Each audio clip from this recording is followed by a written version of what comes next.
سلام، من امیرس هستم. میخوام چرا خوابه جای مختلفش رو براتون نشون بدم و هم دیگه هم بعد میبندیمش. اول این کاری که میکنیم پیچ رو باز میکنیم.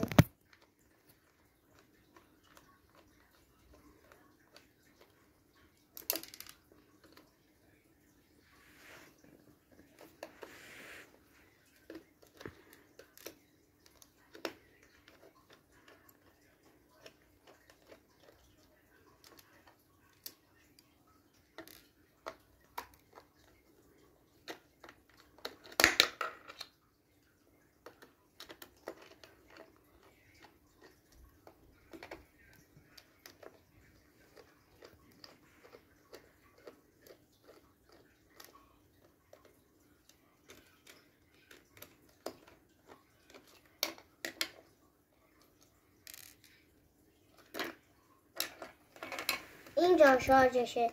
اینم دکمهش که اینطوری اینو پایین شه باز آدم رو کور میکنه. اینم نور بالاش بیشتره. اینجا شارژشه که شارژ میشه اینطوری میره جا. اینم چراغ شارژشه. وقتی اینو میزنید تو شارژ که شارژ بگیره این چراغ روشن میشه که یعنی داره شارژ میگیره. اینم که دکمهشه. اینم باتری 4 واتشه. بعدی کارمون اینه که اینو باز میکنیم.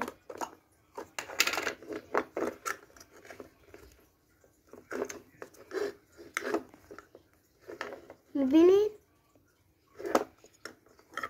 بعدی کار میریم. نه خب بگو چراغش چجوری وصله؟ نه چراغش اینطوری وصله با سیم بسته است. با سیم اینجاست بعد وصل میشه به قرمز مثبت بلک منفی. خب به کجا وصل میشه؟ به این طریق. همه سیما به این وصل میشن. سیما دکمه به این وصل میشن دیگه. راست این بلکه مال چراغ قیچی شده. وصلش کرده به دکمه. برم یه سیم دیگه بزنه بردش به چراغ. یعنی که جا شارژش سیم بهش وصل کرده زره به اینجا. این هم خود چیز سیما فرق کنه. این هم دیگه باتریشه. ببینید این مثبت قرمز اینم منفی.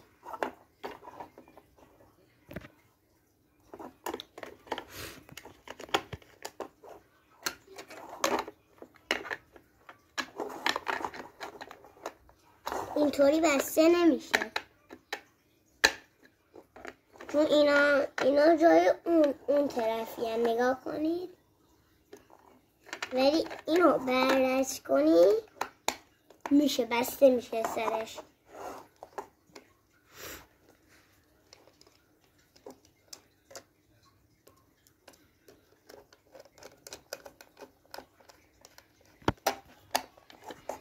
اولی نگاه کنید چقدر شده باز میشه. باز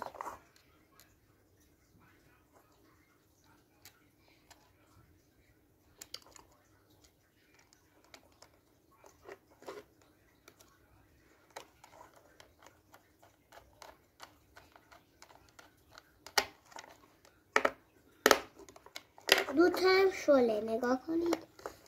3 یه خورده محکم ترشه. 4 هم دیگه خیلی محکم دیگه اصلا باز نمیشه. این 3 نگاه کنید این که دیگه باز میشه. دیگه 4 رو به رای میدونی میشه دیگه اصلا یه دفعه به ماشینم به چسبونی صورت آخرم به این در نمیاد.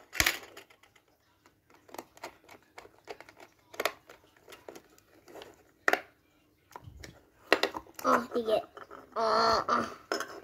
بعدی کار شیشه رو میذاریم. بعدی هم اینو میبندیم.